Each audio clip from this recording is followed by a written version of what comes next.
Hi, Kurt Johnson, Fresh Air Ventilation Systems. It's late January. It was 4 below this morning when I got up, and it's way too cold to go to a job site that has no heat and work with metal ductwork. So I figured I'd take some time and try to answer some of the most frequently asked questions that I get when I go about going to trade shows or just talking to people.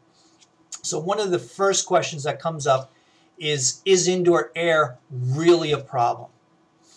And the questions, it's kind of a broad-based question because there's so many variables involved. And my answer is going to be towards a house that has been tightened up. There's been an effort to make, whether it's an old house that we've gone in and we've weatherized, we've caulked all the air gaps that we found, we've put in vapor and air barriers, and we've made attempts to stop our heat from leaking out. So it could be an old house. And it could be an old house without that. That may have moisture present, that mold is growing. So not necessarily that, and that's the problem. It's a broad-based question. Then we've got new houses that we've built them trying to basically stop as much of the airflow, the natural airflow from inside to outside, outside to inside, so that we keep our heat in the house. So those are the houses that I'm really focusing on when I'm answering this question. The amount of evidence that exists showing that this is an issue is quite overwhelming for anybody that looks. And in fact, if you go to the EPA's website, epa.gov/indoor air quality, IAQ, you will find a ton of information. A lot of my information will come from there. I trust that they've spent a lot of time and effort getting good information. But they're not the only source of information.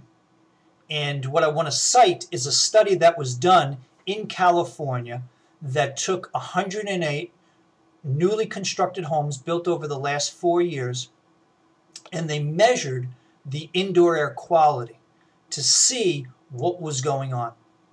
And the results of that study have been published, and what they found is quite interesting. I find it quite interesting. With all of the things that can accumulate in a house, radon gas, formaldehyde, VOCs, volatile organic compounds, particulates, dust mites, pet dander,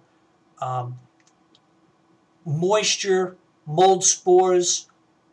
There's a lot of things that can accumulate. So they tested. They want to say, what's going on? We're building these new tight houses. What's going on? So the results I find quite interesting and also quite concerning. I'll read parts of this. I won't get into all of it. Don't have that much time. Building practices and building standards for energy efficiency have led to more tightly sealed homes that rely on occupants to open windows for ventilation. However, there is very little information on current ventilation practices, indoor air quality, and indoor air contaminant sources in homes. The California study is one of the first to provide, for the first time, current information derived from a large sample of homes on ventilation and indoor air quality in recently constructed housing. So they went through, they tested them, and what did they find? The only indoor air contaminants that exceeded recommended non-cancer and non-reproductive toxicity guidelines. So these are guidelines that they say we consider this to be toxic. Were formaldehyde and PM 2.5 particulate matter.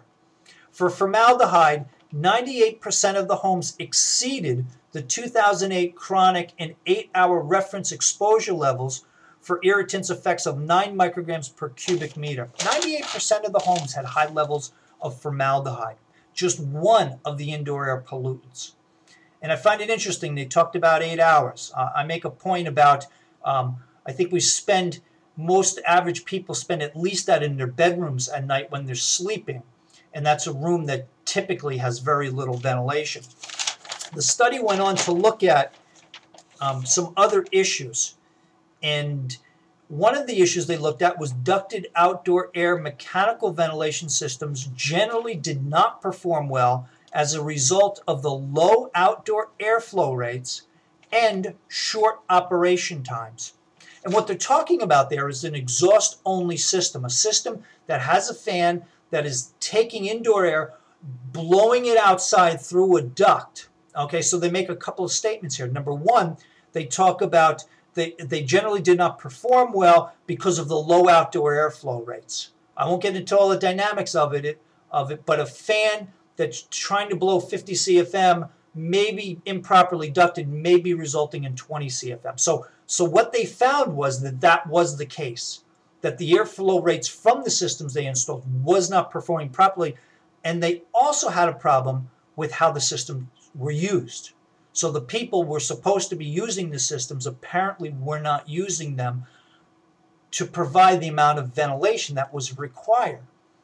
And I personally see that as a problem with an exhaust-only fan in a bathroom.